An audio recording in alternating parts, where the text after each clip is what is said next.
Hey Kevin here, Mr. DIY Dork from DIYDork.com.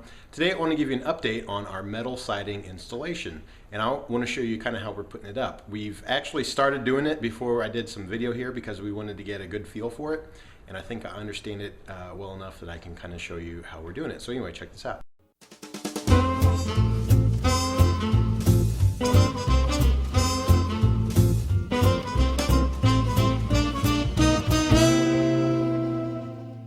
Okay, now for the part that you probably actually care about, and that's installing the metal. So let me show you what we're using here. This is just standard ribbed metal like you'd see on roofs or on the wall of a warehouse or whatever. We got it at Menards. We got their heavier version, their premium pro rib is what it was called, and it's 28 gauge. It's actually pretty thin, especially if you're going to use it on a roof, but for siding we think it'd be okay. On a roof we're probably going to get maybe a 26 or 24 gauge, which I think would be a lot heavier duty and, you know, be better resistant to dents and rust and all that kind of stuff. But I think this would be fine for siding, this 28 gauge. One thing I should mention is that the panel itself is actually 38 inches wide, but if you notice it has a fat rib on each end and they overlap. So installed it's only going to be 36 inches. So you're going to want to keep that in mind when you're trying to figure out how many pieces you need and when you're installing. Also real quick, I'll just show you some of the pallets that everything come on. These boxes right here is what all the trim come in. There's two of them right there. You can see two boxes.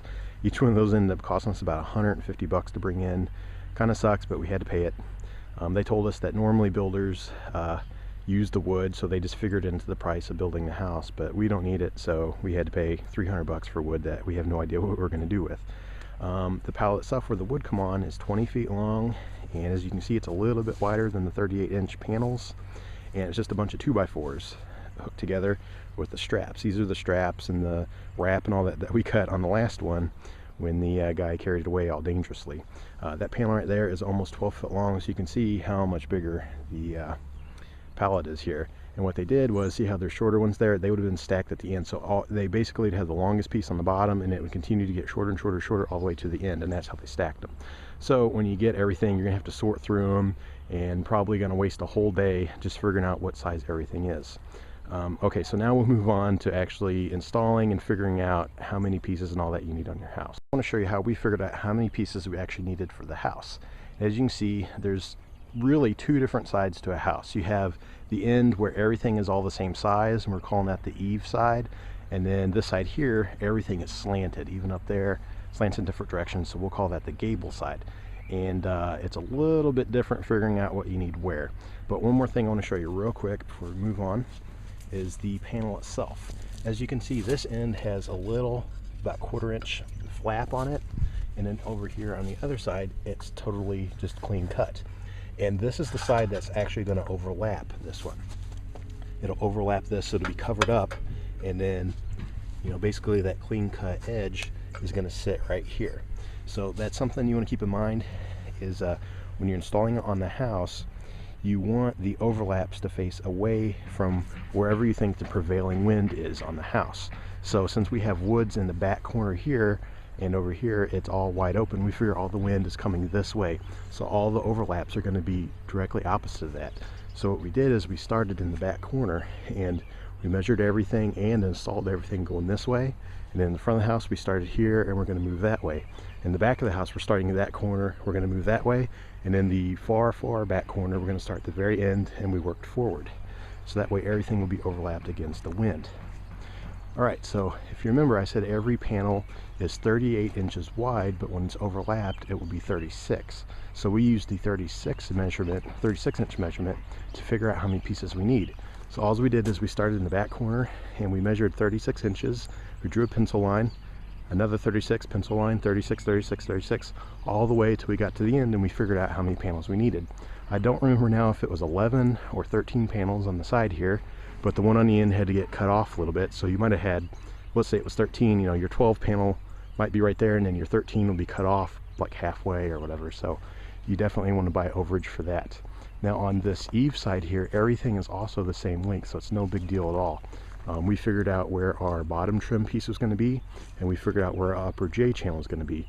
We measured that. It was about, I think, 91 inches or something like that. So all these pieces here we ordered the same length. like we decided on about 31 inches, but we ordered them a little long so that way we could cut them and make sure they fit. So I think we actually ordered 93-inch pieces. Now up top, there's a little bit different piece of trim. I think you saw it earlier. It like comes down and then it angles out, and the pieces kind of float. I don't have them totally bolted up just yet. They're basically just hanging, but you can kind of see they're floating slightly above that one there. And installed, they were 60 inches. So I think we ordered 63-inch pieces, and that way we could custom cut them all to make sure they all fit. And we did the same thing, you know, just started on the end, went all the way up, but since the walls are exactly the same, we didn't have to go up there and measure. And it was the same thing. It was either 11 or 13 pieces, whatever it was. Okay, now on the gable side, it's a little bit different. Okay, the width still matters. So what we did, started in the corner and measured over 36, drew a line, drew a line, drew a line, drew a line, all the way over until we figured out how many pieces we needed.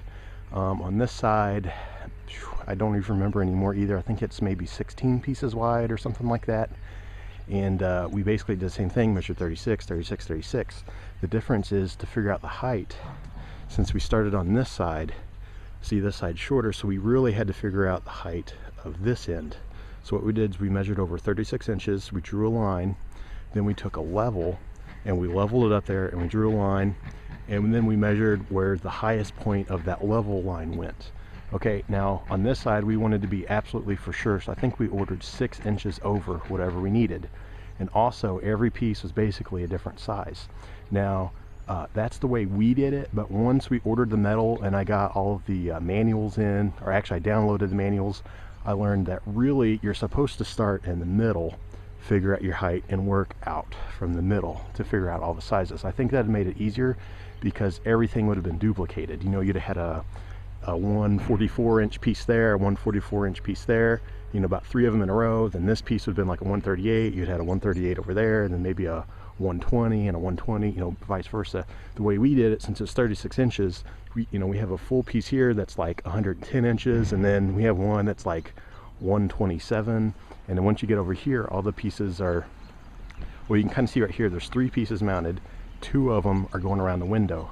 Over there, it's going to be, you know, there might be one completely under the window. It's a little offset. So we did it kind of weird, but you probably should start in the middle.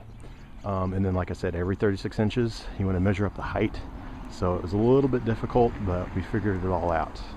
Okay, now like I said before, we started mounting on the side of the house that was away from prevailing wind. So that's why, you know, it's open over here. So we're starting on this side. What we did, if you remember, I said the piece has one that's like a clean cut edge and one that has the flap on it. So the clean cut edge will actually line up to the corner. So check this out when I put it up. You'll notice something about this. Okay, see all the ribs line up. The flap is going to be on this side, but check that out. The clean cut edge we actually cut off. And the reason we did that is because of the corner trim.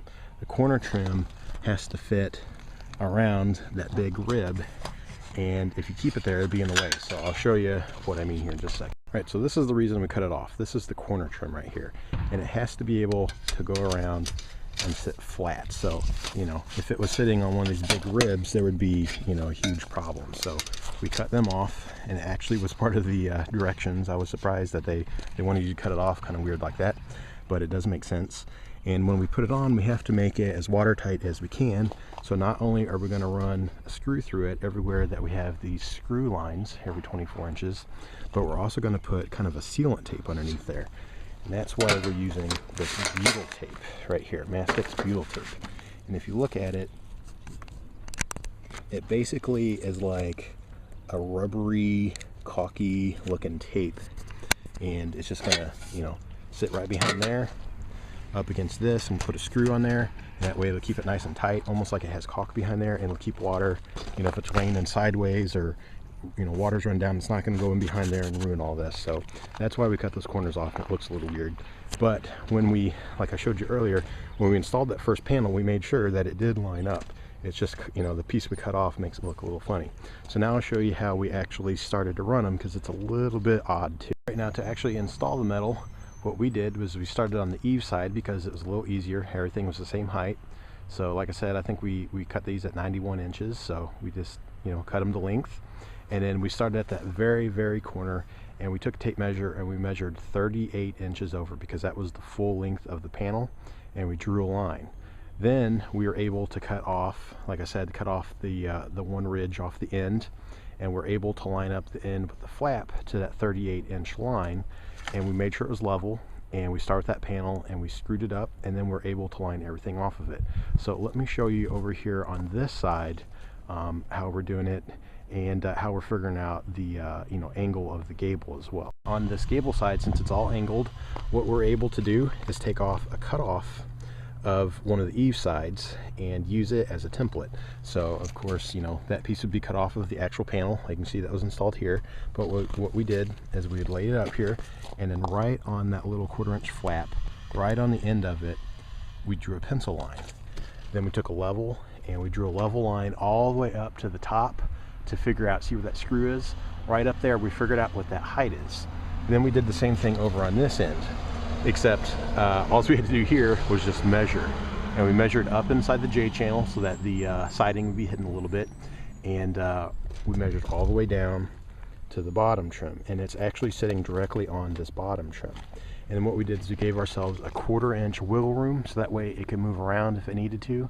So I don't even remember exactly what this measurement was, but up there where that screw was, let's say it was like, it was exactly 110 inches. So we measured this piece to be 109 3/4 inches. And then over here, whatever it was, we got the exact measurement and we deducted a 1/4 inch there.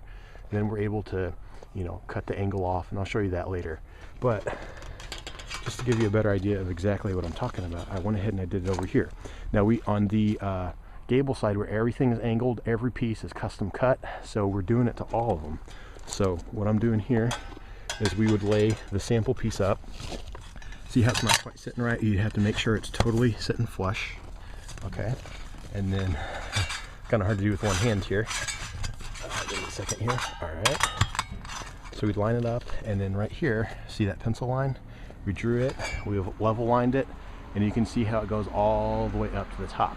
That way we know to measure up from that J channel up there all the way down to the bottom trim here, and that'll give us the height of this huge piece here that's probably like 140 something inches, almost 12 feet tall. Really, really big pieces. Now if you notice, I have a second line here, and that's because that's where that flat J channel up there meets the angled part of the gabled roof. So I drew a line there as well, so that we could figure out where to actually start the angle cut later. But that's what we had to do to every single piece over here. So we would lay this piece up, make sure it was lined up really good there, and then we would draw the line over here, level it all the way out, take our measurements, draw it out, and cut it. So I'll show you how we did that as well.